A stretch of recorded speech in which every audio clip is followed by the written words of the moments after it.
நடத்தப்பட்ட ஏமாற்று மாடல் திமுக அரசு தனது கடைசி பட்ஜெட் பேரவையில் தாக்கல் செய்துள்ளது.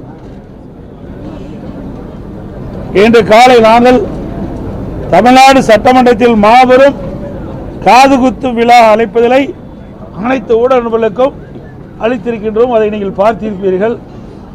எந்த அளவுக்கு இந்த அரசு மக்களுக்கு காதுகுத்து என்பதை நாட்டு மக்கள் அறிய வேண்டும் என்பதற்காக இந்த அழைப்புதலை உங்களிடம் கொடுத்திருக்கின்றோம். நீங்கள் மக்களிடத்திலே கொண்டு போய் சேர்ப்பது உங்களுடைய கடமை என்று அன்போடு இந்த நேரத்தில் கேட்டுக்கிறேன். 2021ஆம் ஆண்டு திராவிட முன்னேற்ற கழகம் சட்டமன்ற பொதுத் தேர்தலும் போது 525 அறிவிப்புகள் வெளியிட்டாங்க. இதுவரைக்கும் 4 ஒரு அறிவிப்பு கூட நிறைவேற்றவில்லை. அதில் முக்கியமான பல அறிவிப்புகள் இன்றைக்கு அரசு ஊழியர்களுக்கு பழைய ஓய்வு திட்டத்தை நிறைவேற்றும் என்று சொல்லி, ஆனால் அதுக்கு மாறாக பங்களிப்பு ஓய்வு திட்டத்தை தான் அறிவிச்சிருக்கிறாங்க. அரசு ஊழியர்களையும் இந்த அரசு ஏமாற்றி விட்டது. அதோடு பல துறைகளில் பணிபுரிகின்ற அலுவலர்களுக்கு பல்வேறு உறுதிமொழிகளை அளித்தார்கள்.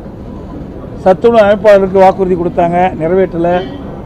பகுதி நேர ஆசிரியர்களுக்கு வாக்குறுதி கொடுத்தாங்க, நிறைவேற்றலை. செவிலியருக்கு வாக்குறுதி கொடுத்தாங்க, நிறைவேற்றலை.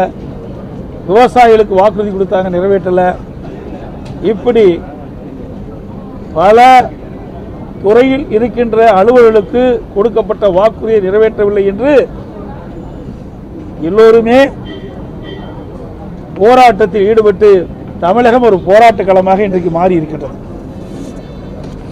கடந்த 5 ஆண்டுகளைப் போல இந்த ஆண்டு இடைக்கால நிதி அறிக்கையும் வார்த்தை ஜாலங்கள் நிறைந்த மேனா மினுக்கி உரையாகத்தான் இருக்கிறதே தவிர உருப்படியாக எதுவும் இல்லை.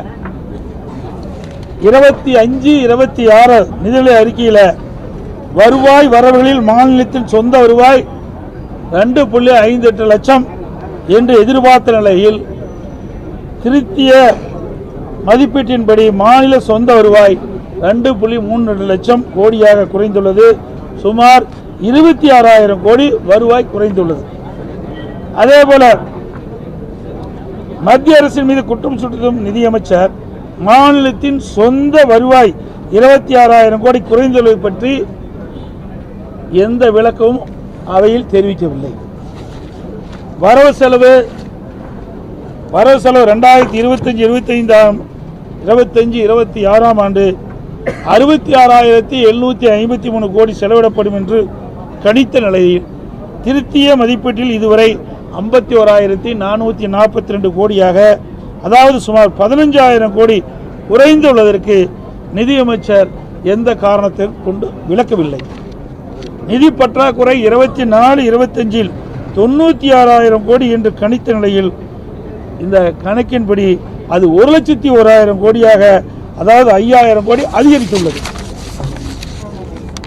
2025-26ஆம் ஆண்டு 1,08,000 கோடியாக நிதி பற்றாக்குறை இருக்கும் என்று கணிக்கப்பட்ட நிலையில் திருத்திய மதிப்பீட்டில் இது 1,24,000 கோடியாக உயர்ந்துள்ளது.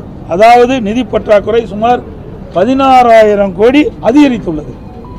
2026-27 இடைக்கால பட்ஜெட்டில் நிதி பற்றாக்குறை 1,22 லட்சம் கோடியாக இருக்கும் என்று குறிப்பிட்ட நிலையில் திருத்திய மதிப்பீட்டில் கண்டிப்பாக இது உயரும்.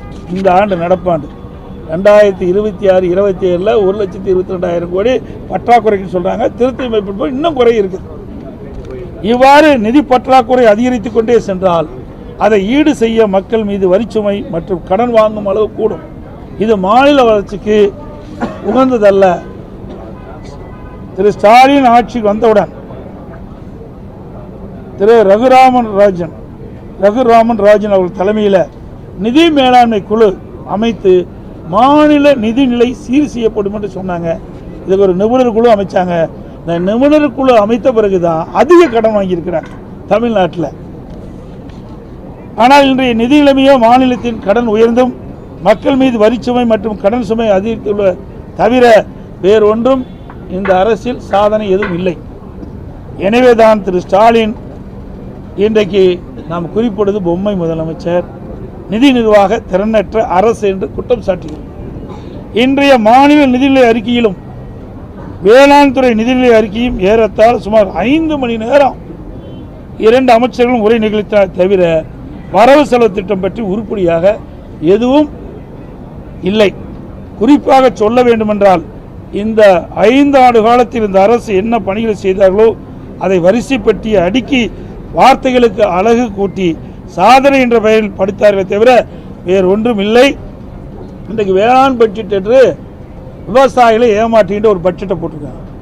இந்த பட்ஜெட்டில் பார்த்தீங்கன்னா பல துறைகள் அடங்கி வேளாண் பட்ஜெட். இதில் பால்வளத்துறை, மீன்வளத்துறை, உணவுத்துறை, கூட்டுறவுத்துறை, உள்ளாட்சியில் கிராமப்புற சாலைகள், கால்நடைத்துறை, இப்படி பல துறைகளுக்கு ஏற்கனவே ஒவ்வொரு துறைக்கும் ஒரு மானியம்.